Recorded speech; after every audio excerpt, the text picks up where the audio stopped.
Payg'ambarimiz alayhissalatu vassalam nikoh haqida shunday degan ekanlarki, jahaza Rasululloh sallallohu alayhi vasallam Fatimata fi jaminin va qirbatin va wisadati adamin deb.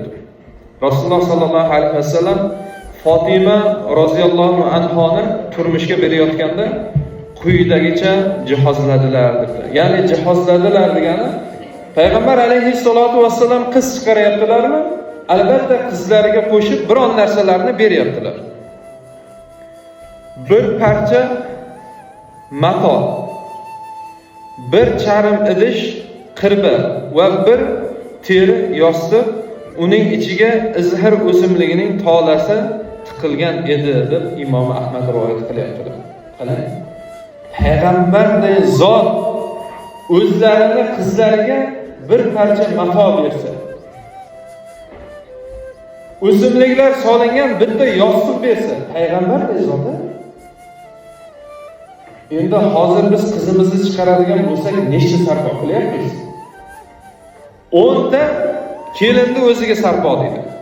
Uni ammalariga deydi, xolalariga deydi. Qani endi ammasi bilan xolasi tugab qo'ya qolsa, bitta ikkita bu. Kamida 5 ta xolasi, 5 ta ammasi chiqadi. Begona bo'lsa, uni ammasi bu ichiga kirib ketaveradi. Shularga sarpo qilish kerak bo'lib qoladi keyin, birodarlar. Endi mana shu yerda ba'zi narsalarni ta'kidlab o'tishim kerakki, ba'zi odamlar bor. Farzandlariga, nevaralariga to'y qiladigan bo'lsa, kelin qilgandan keyin ba'zi odamlar ko'proq narsani talab qilib qo'yapti. Matoni ham, Ispaniya ham eng zo'ridan bo'lsin, Germaniyasidan bo'lsin, Namanganniki bo'lmasin. Falon stenkalardan qilib kelasan. Boshida shart qo'yadi birodarlar. Erkak kishi shart qo'yib turishi juda ham uyatli holat. Erkak kishi o'zim qilaman desa, hamma narsasini. Nima narsa ketadigan bo'lsa, men o'zim qilaman. Sizlar shunchalik qizni o'stirib berib qo'ydinglarmi? Sizlarga rahmat. Tekinga xotin olib ketgandan keyin mard erkak bo'lsa, men qilaman dedi-da, birodar. Agar mardi bo'lsa. Nomardi bo'lsa, to'ydan keyin ham janjal qilaveradi. Ispaniyasini prostoydan olib berib qo'yibdi, g'ichillab qoldi, manti sinib qoldi, buzilib qoldi. Sifat yaxshi emas ekan deb.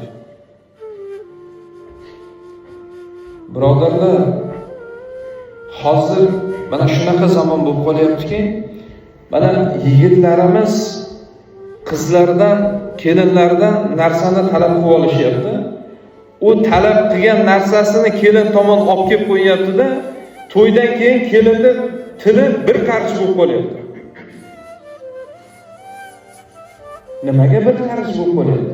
Chunki to'ydan avval qilib qo'ygandan keyin hamma gapiradi. Oshni ham minnatlisi bo'ladi. Yeb qo'ydingmi, qusmog'i bor buni. Yemog'i, qusmog'i bor. Mana shu narsalarga juda qattiq turaylik azizlar. Hammamizning boshimizda bor bu narsa. Hammasini o'zim qilaman deydi. Qurbingiz yetmayaptimi, kamroq qiling. Lekin bu yerdagi erkaklik oriyatingiz qoladi. Kamroq narsa qilsangiz ham o'zim qildim deysiz. Bemalol gapiraverasiz. Boshqa odamlarga falonchi, sen falonchinikidan kamroq narsa qilib qo'yibsan desa, zato men o'zim qildim deng. Men o'zim qildim deb qo'ying. Senga o'xshab kelinimni narsasiga, kelinimni olib bergan kiyimiga kiyinib yurganim yo'q deb qo'ying, o'chadi u odam. Milliard sarflab qo'ygan bo'lsa ham, to'yiga bo'lsa ham o'chadi u odam. Siz o'chirib qo'ygan bo'lasiz, birodarlar.